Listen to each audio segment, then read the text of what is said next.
Okay, my friends, if we could get started, we'll start the festivities. Welcome to our core team meeting. We all know each other, and I just want to start out by just doing a couple of things. First of all, it's Teacher Appreciation Week, so if you can just give a round of applause for anyone who is a teacher. Teaching is one of those jobs where you do it really well and you don't hear anything, and you do one wrong thing and the whole world just kind of blows up. So it is a tough job, and so we thank everyone and want to just recognize the many teachers in the room, whether you're teaching someone at home and you're not in the teaching profession, or certainly the ones we work with, or you're teaching young adults or people of legal age. We appreciate you also. I want to just speak a little bit about where we are. I noticed it's a little light tonight, but now it's starting to get super busy. And I also want to say, I just wanted to just play in this area. One of my favorite books is 21 Laws of Leadership, and one of the laws is the law of process. Leadership develops daily, not in a day. And what we're doing is about the day-to-day work that kind of we do when we get together. This is not a glamorous, sexy process, but in the end, we will have an outstanding, powerful document that really serves as the guide for the district. And so I recognize that, but I also want to let you know it doesn't, it's the days like this when we commit to kind of being here, and thankfully it's not 75 and sunny out, but we know we have some people with other commitments. It reminds me of the example of Teddy Roosevelt, who went on to help form a great superpower, become president of the United States. But Teddy Roosevelt was big rough rider, cowboy. He was born in Manhattan, weakly, very thin, with, I believe, a severe case of asthma. And his father said, look, you've got the mind, but your body can't handle it. You've got to build your body and your mind. And he did it every day. Teddy Roosevelt did it every day. And he put himself on a really slow growth journey. So he held several positions before he made president. He was actually police commissioner. And I say all of that to say is, like, we're going through that process now. And we have been going through it. So I'm encouraging you to kind of keep moving forward. And I've been sitting back, but I'm going to lean in a little bit more now, because I think it's important that we not lose the focus. I think that probably one of the most important things that will happen for Hamilton within the last, I'm going to go back at least 5 years and go out 5 years, will be a strategic plan that clearly identifies areas of focus and priority and strategic intent and where we want to be. Because here's what we know for sure. We're going somewhere. We are going somewhere, whether we design it or whether it's by default. Make no mistake, by design or by default. So I say let's design it and then hold everybody on the team and give them support to help get there. So I wanted to say that. The next thing, bless you again. The next thing I wanted to say is we've talked about the number of days that we're running out of, and that's fine. And so I did meet with Penny Ciabari, who's the CEO of PLC and Associates. She's like the boss, and she made us an offer we can't refuse. She'll give us up to 5. I did the survey with you folks. Bless you again. Did the survey with you folks. I already alerted the board. And most people said 4 days or 5 days. So Penny will give us up to 5 days at $675 a day, which is about $3,300. Now, because PLC is so reputable, that means they have a COSER with BOCES. Meaning, like, if I said tomorrow I'm starting a company and I want to be a COSER with BOCES, they'd be like, thanks, but no thanks. You don't have the reputation of delivering services throughout New York State. PLC does. So, in effect, for every dollar we spend through that COSA, we'll get 50% back, roughly. It's actually a little higher than 50%. So it'll be an extra $1,500 net for us to get about $1,600 or $1,700 to kind of complete the thing up to 5 days. So I did alert the board that it's being paid for by a grant, and I actually had to give a little bit of myself to make that deal, which is fine. She'll ask me to do some consulting work for her, and that's the way it works when you do business, and if one hand washes the other. But this is that important to us that I would be willing to give my time away as well to make sure that this is done and done well with the people in this room. So I'm sure that'll be a discussion at the next board meeting. Again, we have Focus Grant, and this will help raise the lid. I deeply believe in it, and obviously you do too. And when you think about the whole entirety of what's going on, I look at everyone around the room, and I don't know what you make, but I know that volunteer hours into this is significantly greater than any number that I would come up with in terms of putting together a strategic plan. So I appreciate your time, I value your time, but ultimately I think the kids in this community and this district values your time, especially when it's laid out and where we're going. So enough preaching from me. I'm going to sit down and really lean in, and if we kind of move us along, part of the challenge, we have a lot of smart, passionate people, and that is, you know, we're going to have to tame that a little bit, right? So let's turn it over. Tammy, it's all yours. Thank you.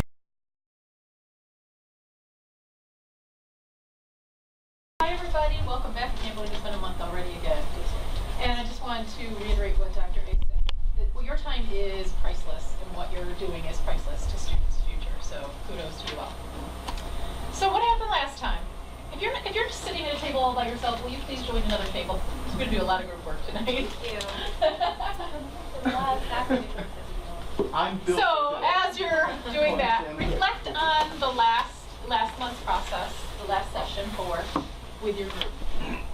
Thank you. So let's hear what one of our Great cadres picture. had to say. And Great what a picture. great, you did start this is so short, but it was so profound. It was so profound. Miss Alicia Simmons. Well, I think the really exciting part about the meeting tonight is we're starting to see all of the data come together. Insights that we've heard from the previous meetings keep coming up, and we're just getting more and more clarity about the direction the school should be going in. It's really exciting. That was exciting to hear, because that's exactly where we should be at this point. That you should have some ideas about, okay, we know where we are, and we really know where we want to get going. Now the meat comes, how are we going to get there? So just a reminder of all the sources of data we're using to write the strategic intent: school district presentation, focus forum results, school district presentation. Oh, I see that twice, sorry about that. Data triangle, survey results. Thank you. So, and best practices as well. You had two homework assignments. One was a DTSD review, and one was websites. So, that's where we will go next. I just want to kind of look at what you look at. Was the majority, did you look at all the websites, or did you choose a level and look at the level, elementary, high school, middle school? What did you do at this table? So you looked at middle school? So raise your hand if you did that, if you just chose one area to look at. Okay, did everyone get a chance to look at all of them? Okay, so this is what I would like to do. So in your groups, we're going to glean out those best practices. So you, in your groups, you will take a chart paper and talk about and record what were the best practices. I just want to say ahead of time, yes, there were charter schools, and yes, there were private schools. Still, these strategies work for other schools. And if you look at it, some schools had 50 to 65% poverty, so it's not like they were getting, students who were coming to school ready to learn. So yes, those things were all there, but still looking at the best practices. What were those best practices, and what would work for Hamilton Central School District based on what you read? So yes. I did a brief statement. Yes. So you may begin talking about what you read. I also have a copy if you're interested in, over the course of this several strategic plans, information that other people gleaned. So I'll just give you that if you want to look at that as well.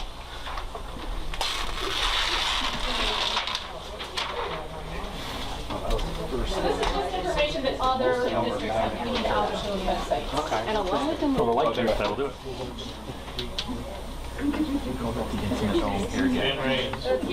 handwriting. Oh, okay, great.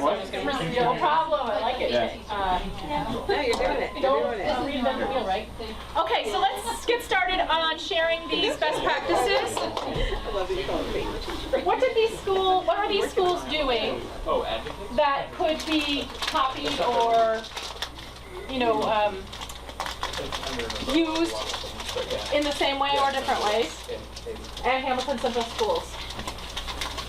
Let's see. How about this group go first? Are you ready? Or I can choose someone else if you're No, ready. we can go. So we're going to share with the rest of the group now. So some of the things that we thought about, Can we bring it up there, please? Thank you. collaboration and community partnerships, social and emotional growth and development, engaging practices such as guest speakers and performers, and that kind of led us onto a really interesting conversation about collaboration with Colgate and how to just be aware of what's happening up there, extracurricular activities, and the soft skills focus. So we talked about a lot of, kind of like all of the above, but I think that a few important things. Okay. Any comments on what they shared? What did you notice? Something that really struck me reading through all of these schools about extracurricular activities. We all have extracurricular activities, but what was so different about these schools?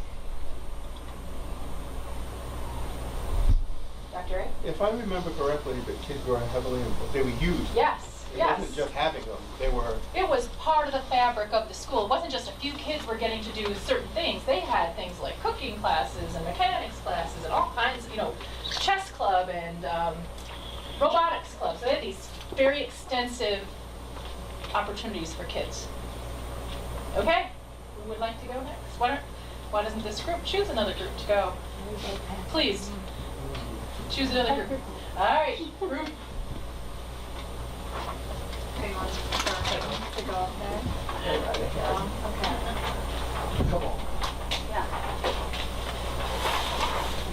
Thanks. Woohoo! I don't want to cover up all these wonderful ideas. Right? So we broke ours down a little bit. We had some similarities, so we won't repeat those, but other things we thought, especially for elementary school, foreign language acquisition opportunities, not just after school, but also in school.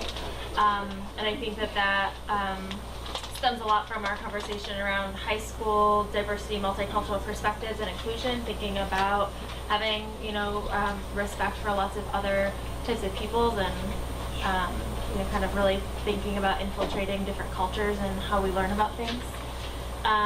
Talked about after school opportunities, technology integration, and making sure that we're consistent about how technology is being integrated, and their teachers are using that in similar ways for similar growth and learning opportunities. Middle school, we started talking a lot about life skills, consumer science type things, electives, allowing students to have choice in what they're pursuing, what they're interested in, finding those things that they're really passionate about, as well as finding opportunities for service learning and leadership. And then high school identity exploration came up a lot, as well as mentorship, not only opportunities to find mentors and build relationships like that, but also to become a mentor for younger students. So let's look at social and emotional growth and development for a minute. So we all have counselors and there's a plan for character education. What was the depth of some of the social and emotional strategies that these schools had? What was the depth of it? It wasn't just, hey, we have a character ed program. It was really embedded, right? So they had a K-12 system where kids were connected to other people. So it was a real systems-based situation. So you really looked into one school. I'm sorry, can you tell me? Well, Amber, isn't it? Amber, you really Yeah. looked into one school. Can you kind of? I did. Sure. I looked at the Marion Cross School, and it's a elementary school, but one of the reasons I looked at it, and I tried to kind of narrow the website's down a little bit due to time constraints, but also due to the fact that I just thought it was more manageable and I'd get more out of it. So I what tried stood to out there find. with the social emotional growth and development? Oh, okay. Well, first of all, I thought that this school resembled ours. Okay. The demographics of the school, the community. And I also thought that they, right on the front, it says, we demonstrate and encourage mutual respect among students, parents, faculty, and community members. So that's, the very first That's thing huge. that you see. But then they go through and have numerous strategies for each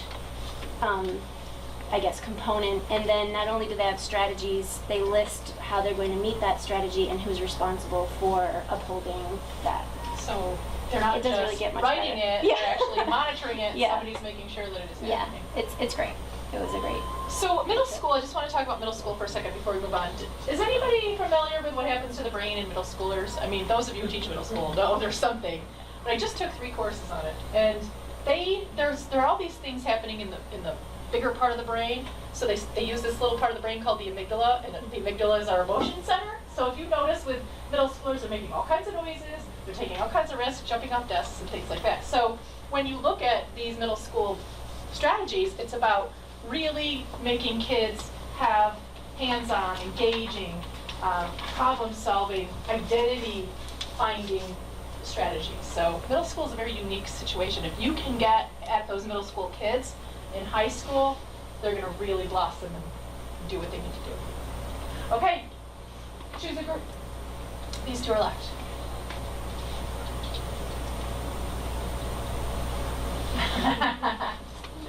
There you go. You're up, Andrew. I wasn't even here. I'll go with you. Thanks. All right. We decided just They weren't reinventing the wheel. well, we'll talk about it. All right. Well, Dr. A had me write down the social emotional development, but we had in elementary school the relevant work, technology, information systems, and we also had civics and culture and government, student government. That was important. Authentic assessment, portfolios, projects, competitions, and work presentations. Then we had social emotional development. In middle school, we like life skills, we like resolution and communication and stress management. We like internships, we like career exploration and project inquiry learning. And we like parent education, which I thought was kind of interesting. Parents need to be educated as much as the kids. And in high school, I wasn't sure what multiple pathways meant. Graduation. So not everybody has to go down the road of, I'm going to take Actually, these okay. 5 Regents exams. We- They might go down. Some of us different. thought that was important. It was true. Partnerships with community businesses and community colleges. Soft skill focus. We thought community-based, career-based experience is important in high school. We thought clubs, robotics, physics, debate, all important. Project-based learning. Global awareness, civics, and we put special ed as well, future planning and integrated classes. So the thing that I just wanted to add a little bit is, I'm saying this as a parent, right? I feel that a lot of what we talk about happens here. And I think an area where we can dive in a little bit deeper is in the social emotional development and being more intentional about developing that with our kids, and maybe a little bit more concrete in terms of the pathway of getting there. And the other thing, this is kind of, I guess now as a professional, I am starting to wonder if soft skills are really soft skills, or are they necessary to be effective for us and for youngsters. So I agree, critical inquiry, problem solving, debate, integrated curriculum. I'm just not sure that they're soft skills. I'm starting to believe more and more that they are significant, major skills and not soft. Unless, Yeah, that's my 2 cents. I'll quit while I'm ahead. But what you're saying is exactly right. There's a coalition out there right now of schools working with businesses and saying, what do you need? And what businesses are saying is kids need, or adults need to come to work being able to talk to each other and tell each other. I'm working with he's a young man right now, and he got into heroin and he went to prison and he's out now and he is doing phenomenal. But even though he went through all of those things, he is a worker, a hard worker. He has all of those skills because he didn't spend his life on video games. He spent his life out in the world and working. And his boss is so, thankfully somebody gave him a chance, so happy with him because if somebody does something, he doesn't go and complain or just hide his head. He'll say, hey man, you're making my job harder. Why don't you do this or this? So those are the kind of things that kids need to be able to talk to each other about. This kid has been working for this company for 2 months and his boss is already talking about making him management. So those skills are crucial. Crucial. It's very, very exciting to see. Okay, last group. Are you on it? Poor guy. You just do everything.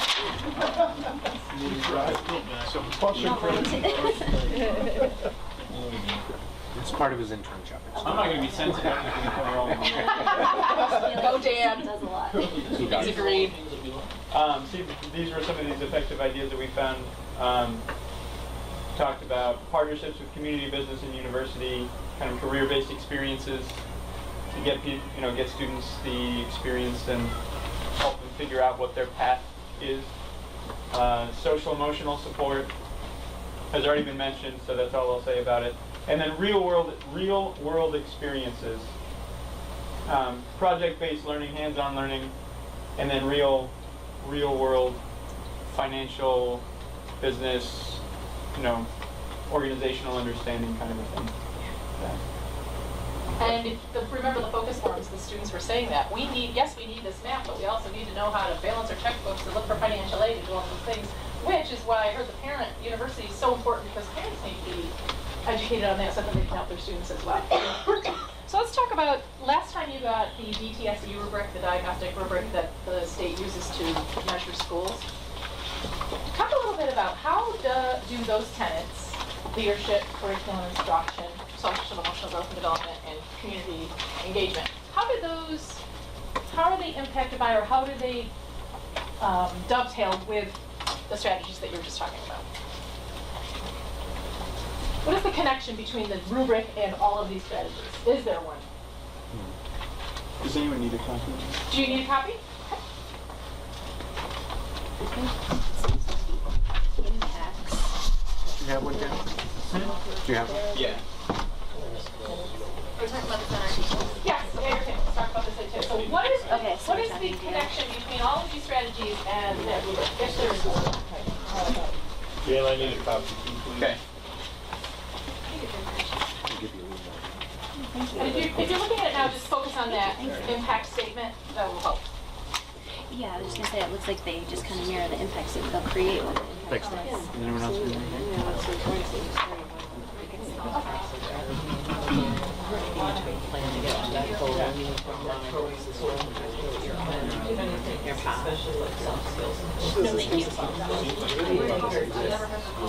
It's specified like somebody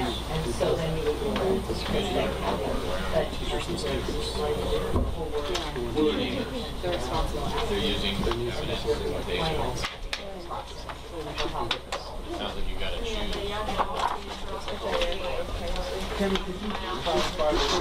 Yes, so this rubric is what the state uses to measure a school's ideal state. So this is what they say their ideal state is. Yep. Is there a connection between those very specific ideas, or maybe those are more general, and these specific strategies? So is there a connection, or is there a correlation, or is there none?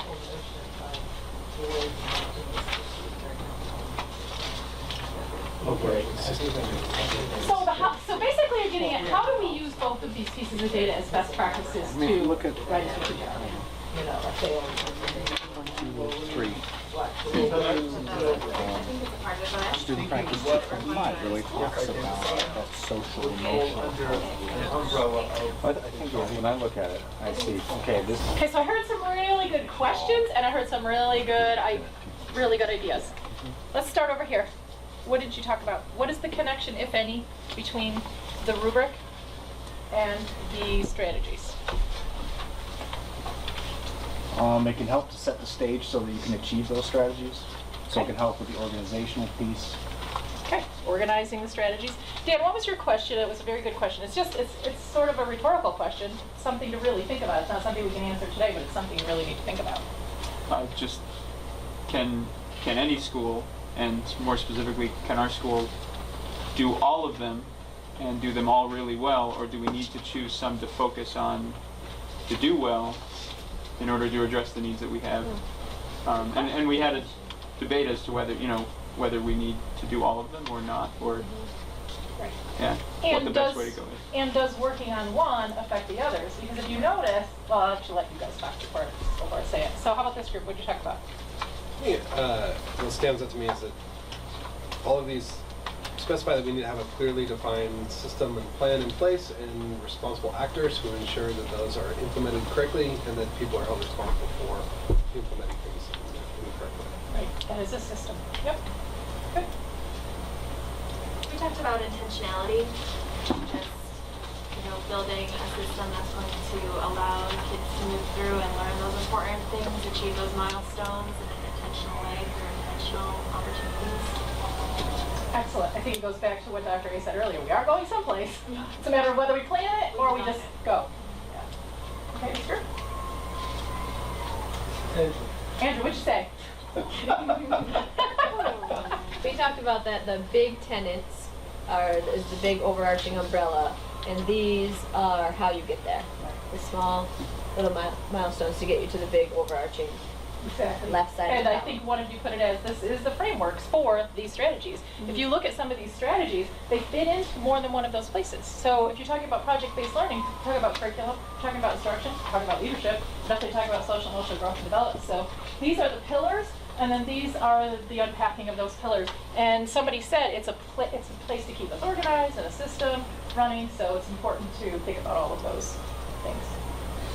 One question about these strategies and the framework. I noticed like on these sheets it went from elementary, middle school, high school. So is the district supposed to kind of figure out, like you wouldn't start out in elementary school and then do something in high school that's completely, like, don't you want to work? Coherent. Is that what you're getting at? That coherent? Yeah, so it's not like, Yes. you're doing life skills and No. It should be. So if you're talking about life skills, it sort of probably goes into your K-12 counseling plan. Or, if you're talking about, project-based learning, it might go into your K-12 professional development plan, something like that. So it's definitely a system, and that's what your strategic intent should be. Even though you're seeing different things in different schools, it's so common that we work in isolation in the schools, even the small schools. We're doing this, but then who cares? Not really who cares, but we're so busy doing this that we forget that it's going someplace else. So people have to work together in a K-12 system. Hopefully soon it'll be more than K-12 because the colleges need to get in as well, and it needs to be coherent that way, colleges and technical schools as well. Okay, any more questions or comments about that? Best practices? So, just to switch gears a little bit, that was best practices data. All of this data you will be getting to use again when you start setting the strategic intents. Right now we are just digging into the data overall. So let's talk a little bit about, we talked about the student survey data the last meeting. What did you notice in the commentary? You took the commentary home? It was both. It was all the schools. What did you notice, wonder, what surprised you? Are there any ideas you want to talk about from the student commentaries?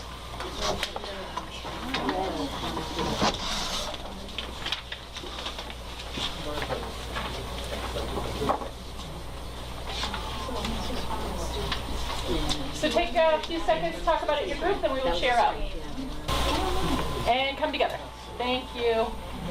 So what struck you from the student commentary? I was laughing because some of the things that students think about that are so important to them. It's like that Maslow's hierarchy. The human factor. Yes, say more. He said the human factor. Friendship. Friendships. People are nice. People care. I mean, you saw that over and over. Yeah. saying they have each other's back. Right. And that's what creates character, those connections, those role models. Yeah. What else did you notice? Wonder. What struck you in the commentary? In the elementary school, a number of the kids will talk about how safe they feel. And that's important. Right. Safety is so important. Yeah. Yeah. Even in the focus forums, it was so interesting to hear the kids just say, I just feel safe here. And so I'm ready to go out in the world because I've grown in a safe environment. Okay. Anything else anyone wants to add? Just a lot of comments I just noticed like about feelings, sharing, parent teachers, feelings, no bullying, and we take care of that very well. Which is all great. Go for that. But there was hardly any, like at least at the high school level, like no like anything particular about their academics or like specific. I learned calculus and I thought that was great. So like whatever. It was all feelings. So that's a good point. So is it developmental or is it's okay, but it's nothing to talk about? You know, which one is it? Is it just a developmental thing and we want to talk about feelings, or is it, if I were doing, I don't know, if I had a service learning project going on outside of here and I'm learning about other countries, would that end up in that commentary? I'm not sure. I'm just asking. Well, is the reason that comes up is because that's what the culture kind of finds important, or Yeah, good question. All good food for thought. Are you ready to keep going? We have a lot to do, so I don't really want to take a break, so just take a break when you need to. Okay. Okay. So family engagement survey, ready to dig into the family engagement survey. So when you get the family engagement survey, same as we've done with the student voice and the school performance scans. What are the strengths? What are the concerns? And what are the surprises? So it's just going to be And These are numbered, and we'll get them back. yes, we need these back when you're finished. You will get them again when you start working on a strategic intent. You'll get all the data to use, but for now we need to collect it and not have it out there. Thank you. Can we start with this group over here, and could you present your findings for us, and then we will just go right on with this thing.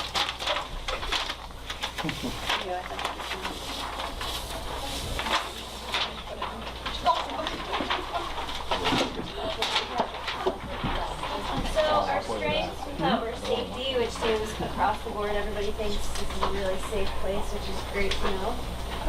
And we thought that the family thought that curriculum was strength. Our concerns, communication seems to be lacking to our families pretty much everywhere.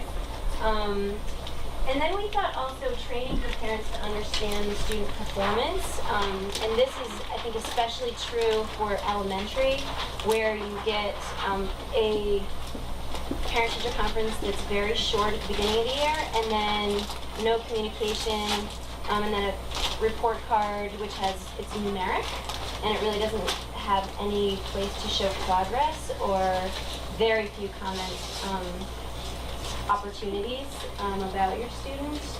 So I think that this was more elementary based because it sounds like there are tools in place in middle and high school that allow for that, but it didn't break it down for elementary, middle, and high school, so we didn't really know. So surprises, just the student behavior interfering like everywhere, but then we were talking about it might just be the question is correlated. So Because it's not, so it's an outlier because it's not corroborated by the focus forums or it the doesn't, survey it's not backed up by any of the, yeah. Okay. I think we have almost the same stuff. So, safety, we thought there was a lot of positivity about our leaders. Concerns were the community engagement and communication with parents. We thought this was particularly sad because this is coming from the people who are willing to take a survey. Yeah. Same thing about behavior coming up. And also, it seemed like in this and in middle school, high school, dealing with bullying seems high. Not that there is bullying, but when there is, there doesn't seem to be any plan for how to deal with it or any plan to deal with it. Thank you. Next one. Or, we'll go over there. They're still waiting here. My fault. You did it right. Okay. You wrote this time? Look at that, they can form this time. Yeah. So our Impressive. column. And then we were prolific. Yeah. Whereas We the wrote a rest of lot. you were short. Our strengths this time, we thought were leaders were available and approachable, thought of as through the parents. We kind of thought this was funny. We put technology in the classroom under surprise and strength because parents were looking at it, they had it under as a strength. And then we were thinking of it, it's kind of funny because everywhere else it was a concern. So like, why are parents thinking it's great and all the other demographics weren't? Safety like everyone else, extracurriculars. We really liked the children all felt they had a go-to. It wasn't specifically a teacher, but like someone, like some adult they could go to for concerns and problems. So we thought that was awesome. And then our concerns were the I can statements. Student behavior does not affect or interfere with instruction, so that is a concern when other students, parents are hearing from their students, obviously, that they're having a problem because of other students' behavior. That's a concern. The bullying, like that was said before, and the child, saying that things aren't explained in multiple ways. And then our surprises, like I said, was tech. And then this was kind of funny for us. We talked about this a while for our table, letting students fall through the crack, and that question was kind of hard for us. So because we said like, what does that mean? Like every parent could interpret that differently. Is that like a C student that's just kind of like skidding by and we're letting them fall because we're not pushing them enough? Is that the ones who aren't graduating? Like, what were parents thinking about that? And then school rules were clear. So this was kind of funny because, or vague, because parents thought the school rules were very well written and there. But then on our other previous data we looked at, students said they didn't even know what the school rules were, and so we just thought that was interesting. Okay, thank you. So we have just spent, and I heard somebody say, I feel like we haven't really done anything. Oh, sorry, one more group. So sorry, thank you so much for advocating.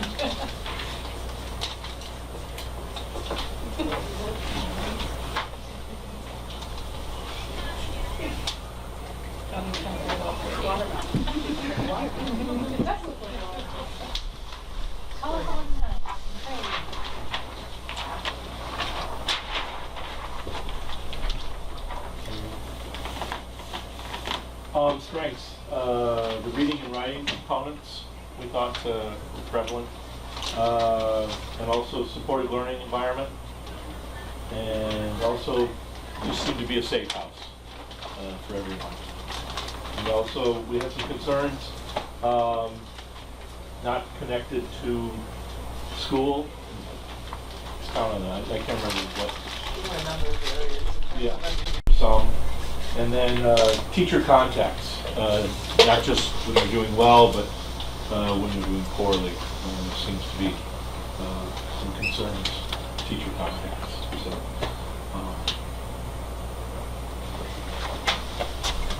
Thank you. So we've just spent 4 months really digging into data. And I heard somebody say, I feel like we really haven't done anything. But you really have. You have been preparing yourselves to really know the state of the school and what the best practices are so that you know where you want to go. So what's going to happen, because you have really dug so deeply, is when it comes time to choosing task forces and strategic intents, I think you're going to find it a much easier job, because by now you should have an idea of, we really have some concerns in this area, this is where we really want to be, this is what we really need to focus on for our strategic plan. Are you feeling that way? Okay, you'll see when you start task forces.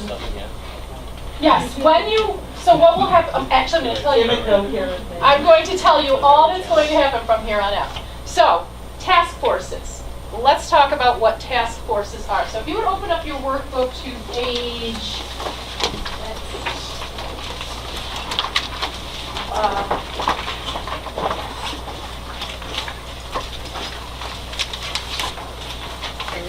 14 and 15. Page 14 and 15 it should be. Excellent. So what I'm going to do is, instead of everybody reading everything, I'm going to assign groups and we'll jigsaw. So we are going to call you group 1. You are going to read numbers 1 and 2. Group 2, over here, you're going to read numbers. Sorry, read this. 3 and 4. Group 3, 5 and 6. And group 4, oh, we had 5 groups before, didn't we? Okay, 7 through 9, group 4. Should we have everybody read 10 through 12, or do you want me to split it up a little bit or something? We have 5 numbers. Everybody read 10 through 12. Okay. 7, 8, and 9. We're 7 through 12. Yeah, pretty much. That's Short meeting. So basically, we just wanted you to get an idea of what do these task forces do, so that you can then choose the task forces and start setting critical issues and strategic intents for those task forces to work with. So let's start, was this group 1 here? Okay, start with group 1. What are the first 2 tasks of the task force in a nutshell? So this is the foundation stage. So this is laying the groundwork for all the task force members so they understand how this is going to all work out, what the timeline is, establishing how the task force is going to work collaboratively together to figure out how we're going to put this strategic intents into an action plan. So it's really setting the stage for all of that. And then after they understand the timeline and the calendar and kind of the process, then they're going to take us into step 2, analyzing the charge that they've been given. So it's kind of their mission as the task force, and looking at the critical issues that we've defined. Yes. Great. And then really being able to work through that and figure out how to do their objectives within the timeframes that have been established. Okay, group 2. That's good. Very good. 3 and 4, I would do 3. Okay. So 3 sort of sets the stage for the data collection and work, researching best practices. There's an idea in here to kind of go out and search for schools that are doing something specific, really great in your area of investigation, and looking around, casting about for experts in your area who come from outside the district to come and provide the work and sort of working in smaller groups. The 4th one is using that data and developing strengths and weaknesses inside the organization versus opportunities and threats from outside the district. And basically how they're going to affect each other. Okay. Group 3. So then, we circle back to the critical issues and see how, reflect on that based on the strengths, weaknesses, opportunities, and threats. And then check to make sure that everything lines up with the research and the data and the best practices that we can look at. And then meet together again if necessary to correlate all those things. And then 6 is to simply list data, research, and best practices with key learnings for each. Thank you. Last group. Well, we found we had to look at the definitions of some of these in the back in order to really understand them, which we did. So it sounds like we are creating the strategic intents, which is like a 5-year type goal, much longer term. And then these task forces are going to help try to develop strategies to meet the strategic intent. And then there's going to be action plans, which are, I guess, more like, what did we, that was and what was the longevity? Okay, so 1 year was the action plan. So it's kind of like a time frame. It broke it down into time frame pretty much. Absolutely. Okay, and then everyone read 10 through 12. So now you have somewhat of an idea of what task forces do. So now with all of the data that you collected, all of the strengths, all of the opportunities for growth, all of the best practices, now we need to decide, well, what will those task forces be? Okay, so just want to give you some samples of some things that have come up in the past. So student engagement. I'll let you read those, I won't read those to you. So these are sort of buckets of possible task forces. So each of those was a task force? On So its own? student engagement was the task force, and and these then are the things that fell they came under from. that task force. Got it, okay. Yeah. Yeah. That's what I thought. Well, and this is not just from one. This is just I was gonna say, this is a this. big umbrella. You might be struck by a couple of those. So this is an overall bucket where you will choose. Does student engagement fit for us? Is that one of our task forces?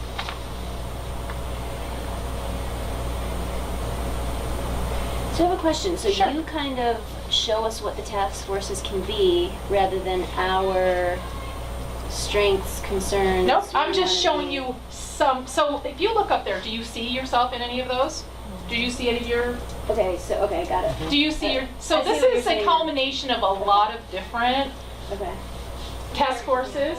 Pardon me? Examples. These are just examples, just to give you So one of some ours- ideas on what it Communication. could look like. Okay. Yeah. And you see yourself in some of those. And it might not be called student engagement, it may be called something else. You will pick them, I'm just giving you some ideas. Okay, so I really wanted to play this video, but we don't have time. This is a STEM classroom. It's so incredible. They have this, I don't know what kind, it's like a slide that you sit on and it creates this centrifugal force and they do all the math and all this stuff. It's so interesting. And you have this right in your own building. If you ever get a chance to go and see, is it Johanna? Johanna's classroom. It's amazing what happens in that classroom. Some of the STEM that's going on, the greenhouse and the bikes and all of that stuff. So not enough time, but I will have Dan send these videos to you. So another task force that we've seen is family and community engagement. And these are some of the ideas that fell in there.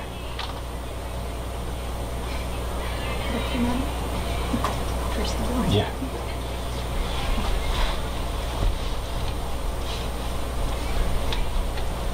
And another very interesting video on service learning. I will send that to Dan as well so he can send it to you. And then another idea for a task force.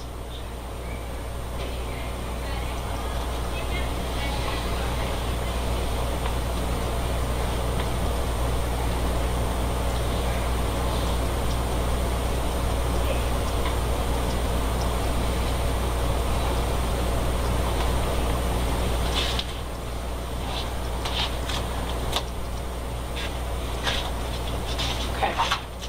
Oops. Great. So those are just some ideas of task forces. We can do this in one of two ways. We've done it both ways.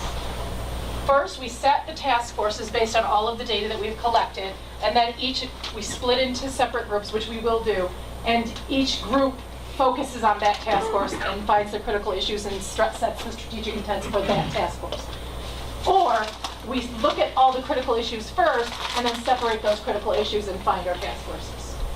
So it works both ways.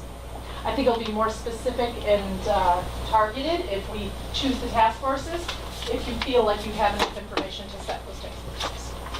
Or do you need to have the critical issues first? So what will happen in both situations? You'll get all the data. You'll get all the surveys, you have the focus forms, you'll get all that data. So you're going to look at it in one of two ways. You'll look at it as a focus on a task force and look at those areas and find your critical issues and set your strategic intents. Or you'll look at the data as a whole, find all critical issues, and then take those critical issues and put them in categories for task forces. So which way do you think might work best for you? Talk about it for a minute at your tables. So these three tables are sort of in agreement. Which row did you think about? Whatever they want to do. Being an outlier, come on. Right. Team players. So what I'm hearing from all three tables is, let's find out what all the critical issues are, and then let's categorize those and choose our task forces. Okay. So that will be our next task at our next stage, which brings us into, we have to. My brain works this way. Task forces, that's how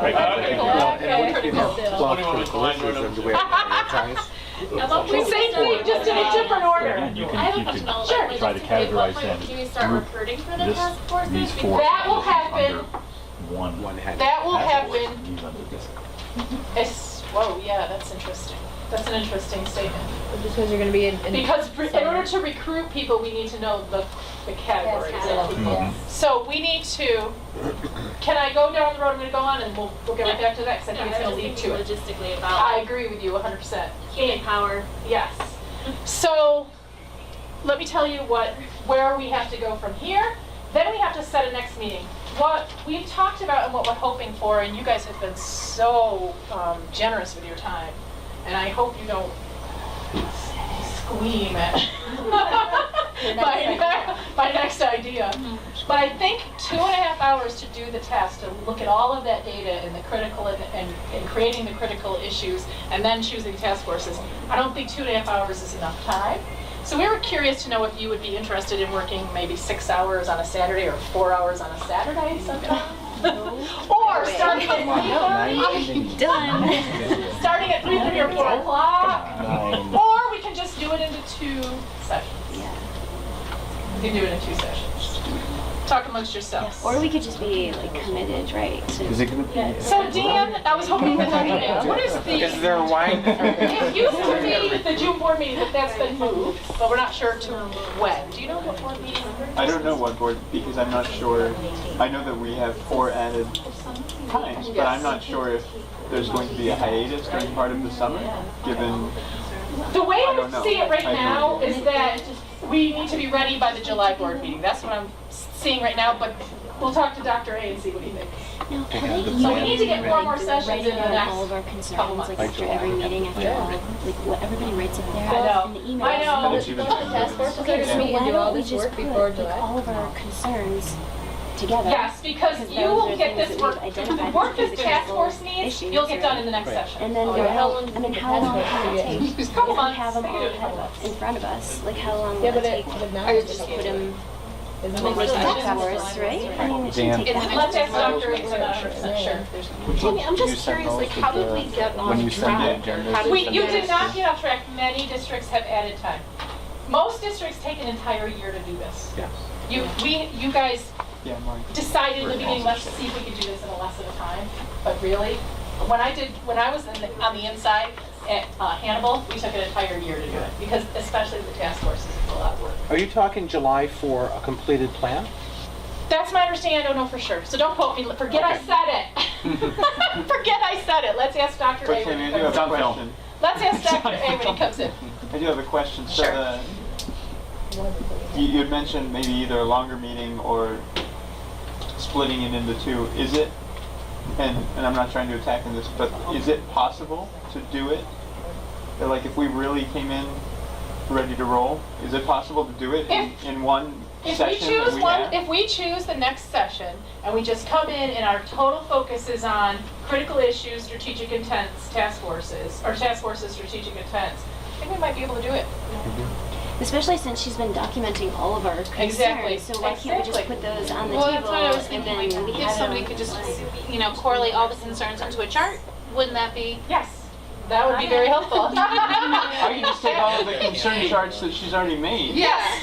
Roll them into one PDF and then send it There out. you go. And There then you go. we have them all, right? And then our homework is to really look at them I like and think that. about what the Love that idea. task So, force would be. what is on the table right now is Great. Dan's going to compile all of the concerns that have been stated so far, send it out in a PDF. Homework is to look that over and You don't come have a life. prepared to sort of categorize those into task forces at the next session. And if we work at the next session, we can really sort those out and start working in groups and setting strategic intents. I think we can get it done in one session. We can at least identify the task forces so that they can start bringing them together. But timeline, don't quote me, I'm not sure. Are we Well, meeting next? we have to decide that because there hasn't been an idea. So let me grab my calendar. Originally, the June meeting was going to be the Board of Education Correct. presentation, but we're clearly not going to do that in June. Correct. So, Excuse me. Let's take this bag, thank you. Correct. So, school calendar. do you have a school calendar? I think we really need to have another meeting this month in order to get this ready. So, can everyone to start? Because I'd like Donna to be here too, and the only day she had open was May 22nd. So let's start there, we'll go from there. Monday. It's a Monday, May 22nd. At this point, I'm good. Okay. Are there any concerns about Monday, May 22nd? So maybe 6 to 8:30? 6 to 8:30. Monday, May 22nd.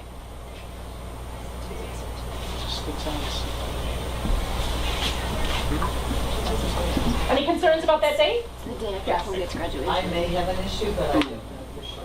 Okay. What is it? Dan, do you have a It's the school Monday calendar? Do you think after that works? Colgate's graduation. I don't have the school calendar up, and I was trying to. Find it. It is gonna be a pain, but. Can you get this school calendar? Is it on the website? Oh, here's one right here. Bulletin board by the computer. Yep, there's one right here. Oh, wait. So I don't really You might have it on the website. I'm just going to the Actually, I feel guilty website. because on Sunday, Ruth and me doing like Not a very up to date? recreation committee for the Can't get on there for village some or whatever, reason. but she said that it's just like one meeting a year. Yeah. So I was like, Nothing Not a there? holiday or anything, there's nothing written in there. I'm just gonna leave them there. Yeah, but Okay, Monday, May 22nd, 6 o'clock. Dan will send out all of the concerns in a PDF. Your homework is to look at those and start thinking about how can those be categorized into task forces. Are we gonna plan 1 month ahead every time, or are we gonna plan several out? I'm just wondering. It would be really helpful just to have all the. Yeah. Okay, let's do it. 6-2. Yeah. Okay, so what we need to do is, at our next meeting, identify critical issues for each task force, so we will do that. And set strategic intents. We need to do that at the next meeting so that we can get the task forces starting to work. Then we need to complete our mission, vision, beliefs, and parameters. And then you will also have task force orientation, but you won't be there for that, so it'll be on that same night, so we'll figure that out. Then you'll be here for a task force check-in. So you will come and the task forces will report out to you, the facilitators will report out to you. And then the presentation and approval of the plan from the task forces, and then a Board of Ed presentation, which you don't need to be there. Do you guys for. meet with the task forces? Yes, So you're doing this with each of them? not all of this. We will just guide them through their process. Okay. So we will meet with them in person twice, and then we will do phone conferencing as well. Got So we'll it. meet with the whole task force to orient them, the facilitators to do a midpoint check-in, and then in between that, whatever they need, as far as phone conferencing and things like that. So does Dr. A have to leave do you think he'll be back? I assume. Because I just want to know what our timeline is. Okay. Okay, so May 22nd is the first one. You got a cell number? Do you want to go ahead and text him? Yep. I was just going to call his office.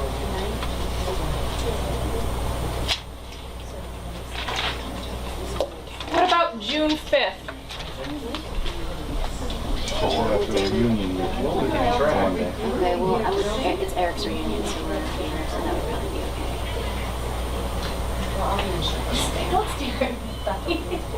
For another. Yeah.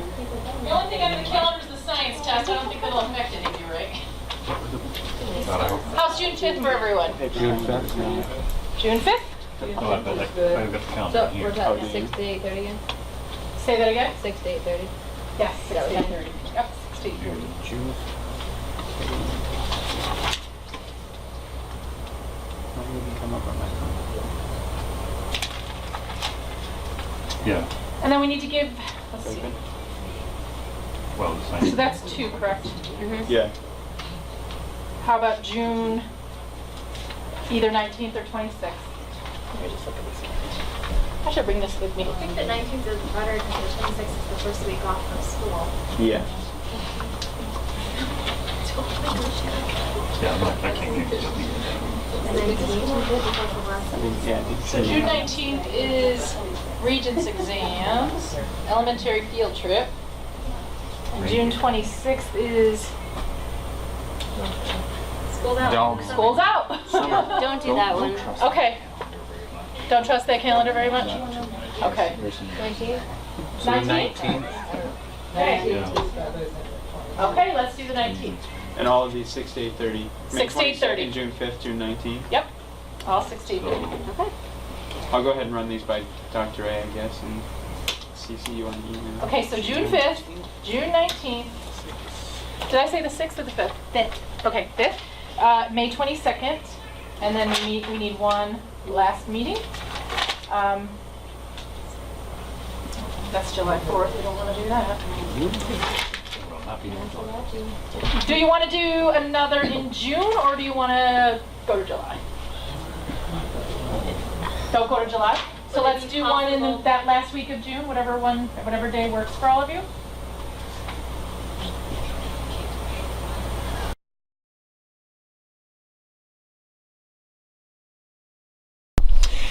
I think what resonated with me tonight is how this process has brought people from a global aspect. We're now kind of really narrowing that focus of looking at task force, identifying critical issues, and there's a real synergy around that. And I think going forward, as we look at what our next steps are, it's kind of really exciting because now this is bringing all those pieces of the plan kind of to fruition. And that's kind of the neat part. So I think it's a great process. I think we'll have a great plan at the end.